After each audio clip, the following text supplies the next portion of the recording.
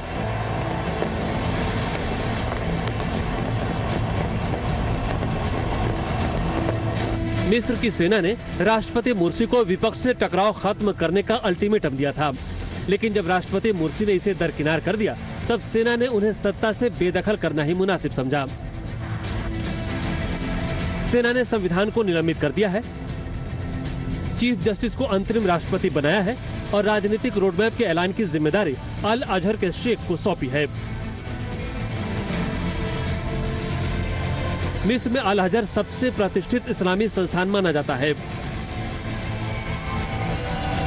अल अजहर के Sheikh Coptic church के प्रमुख और विपक्षी नेता मोहम्मद अल बरदई से सलाह मशविरा कर इसका ऐलान करेंगे। दरअसल ब्रदरहुड पार्टी के प्रमुख और राष्ट्रपति मोहम्मद मोर्सी के खिलाफ काफी दिनों से लोग सड़कों पर थे।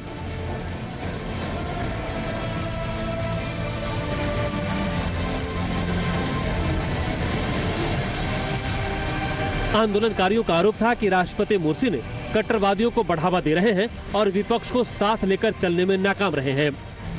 इस बीच मोहम्मद मोर्सी ने अपने खिलाफ चल रहे आंदोलन को सिरे से खारिज कर दिया है।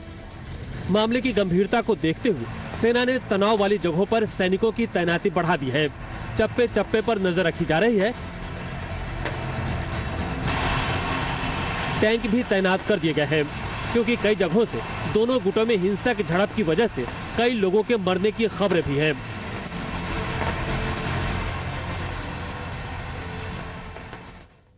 तो मिस्र में क्या स्थिति है, आपको अभी 2 तस्वीरें हम दिखा रहे हैं। पहली तस्वीर काहिरा की सड़कों की है, जहां सेना के जवान चप्पे चप्पे पर नजर बनाए हुए हैं, क्योंकि मोर्सी समर्थक भी कोशिश कर रहे हैं कि वो अपनी रैली निकालें। दूसरी ओर उनके विरोध करने वाले भी उनसे झड़पों में जगह जगह पर टकरा चुके हैं। दूसरी तस्वीर में आप देख रहे हैं ये भी काहिरा की तस्वीर है।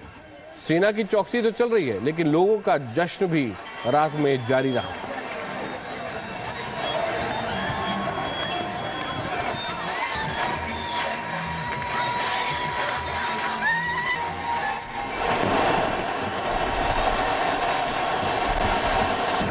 और इस वक्त आप लेजर शो देख रहे हैं तहरीर स्क्वायर का, जहां पर आप देख सकते हैं कि कैसे बड़ी संख्या में मिस्र के लोग वहां पर पहुंचे। हालांकि उन्होंने ही मोर्सी को चुना था, लेकिन इस लेजर शो के लिए वो तब भी पहुंचे जब मोर्सी का तख्ता पलट हो गया है, क्योंकि कई लोग मोर्सी से खुश नहीं थे और अंतर्राष्ट्रीय समुदाय में भी चिंता बढ़ रही थी, क्योंकि कहा ही जा रहा था कि मोर्सी ऐसे लोगों की मदद कर रहे हैं जो फिरका परस्त हैं।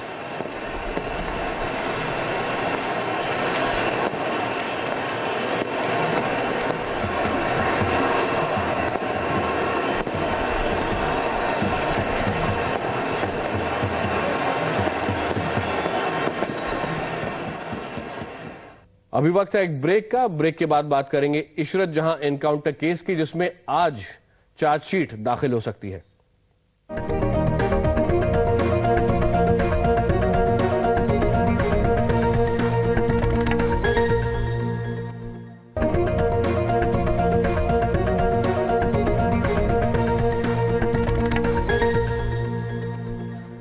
इशरत जहां एनकाउंटर केस में सीबीआई को आज गुजरात हाईकोर्ट में स्टेटस रिपोर्ट दाखिल करनी है। ये देखना होगा कि आज सीबीआई ये स्टेटस रिपोर्ट दाखिल कर पाती है या नहीं। बुधवार को सीबीआई ने इशरत जहां एनकाउंटर केस को फर्जी बताया था और स्पेशल कोर्ट में चार्जशीट भी दाखिल की थी। और इसके बाद इशरत के परिवार ने मांग की है कि इसके पीछे जितने भी लोग हैं उनको सामने लाया जाना चाहिए। इशरत की बहन मुसरत से बात की जी मीडिया संवाददाता अश्विनी कुमार पांडे ने। इस वक्त हमारे साथ इशरत जहां की मां शमीमा जी हैं, साथ में उनकी बहन मुशरत हैं। मुशरत, ये जानना चाहेंगे आज कितनी राहत महसूस कर रही हैं आप? देखिए, आज हम लोग बहुत खुश हैं कि कुछ लोगों का नाम आया है जो इस केस में शामिल है, जो इस मर्डर में शामिल, जो मेरी बहन के हत्यारे हैं। इसलिए हम लोग खुश हैं, लेकिन हम लोग अभी पूरी तरह से खुश नहीं हैं, क्योंकि अभी बहुत सारों का नाम नहीं आया जो इस हत्या में शामिल है। हम लोग उस वक्त तक इस लड़ाई लड़ेंगे जब तक उन सब हत्यारों को सजा नहीं मिलेगी। ये जानना चाहेंगे कि कुछ और लोगों का इन्वॉल्वमेंट बताया जा रहा है, गुजरात के सीएम की बात आ रही है, आपका क्या कहना? देखिए, हम सिर्फ इतना चाहते हैं, हम किसी का नाम लेना नहीं चाहते, लेकिन हम सिर्फ इतना चाहते हैं, चाहे वो कोई नेता हो, चाहे कोई वो अफसर हो, चाहे वो पुलिस ऑफिसर हो, चाहे वो कोई भी हो, उन जो भी इस मर्डर में शामिल, जो मेरी बहन का हत्यारा है, उसको सख्त से सख्त सजा मिलनी, चाहे वो कोई भी हो। बहुत बहुत शुक्रिया मुशरत, जो इशरत की बहन है। उनका साफ तौर पे कहना है कि चाहे जो भी हो उसे उचित सजा मिलनी चाहिए, चाहे वो नेता हो, चाहे कोई अधिकारी हो। जिस तरह से आज 7 लोगों के खिलाफ चार्जशीट दाखिल हुई है, आने वाले दिनों में जब सप्लीमेंट्री चार्जशीट दाखिल होगी तो हो सकता है कि कुछ और लोगों के नाम इस पूरे चार्जशीट में शामिल होंगे। साथ ही इस पूरी कॉन्स्पिरेसी में और कौन कौन था वो सामने आ पाएगा। अश्विन पांडे, जी मीडिया, मुंबई। और अब खबर अमेरिका में हुए एक अजीबोगरीब हादसे की। ओहायो के टोलेडो शहर के अंदर सड़क पर, ये देखिए, ठीक सड़क के बीचों बीच एक कार एक बड़े गड्ढे में गिर गई। हालांकि हादसे में कार सवार को कोई चोट नहीं लगी है। काफी तेजी से ये कार आ रही थी और उसके बाद अगर आप इसका और दूर से विजुअल देखेंगे, ये देखिए, यहां पर देखिए कि एक बड़ी रोड है, ये एक बड़ा हाईवे है और इस पर अचानक नीचे की जमीन खिसक गई और ये कार उसमें नीचे धंस गई।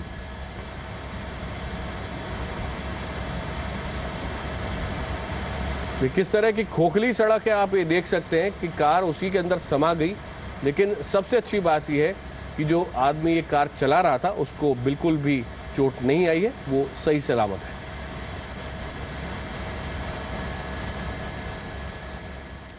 वक्त है एक ब्रेक का। ब्रेक के बाद बेमिसाल सुपर मॉम्स।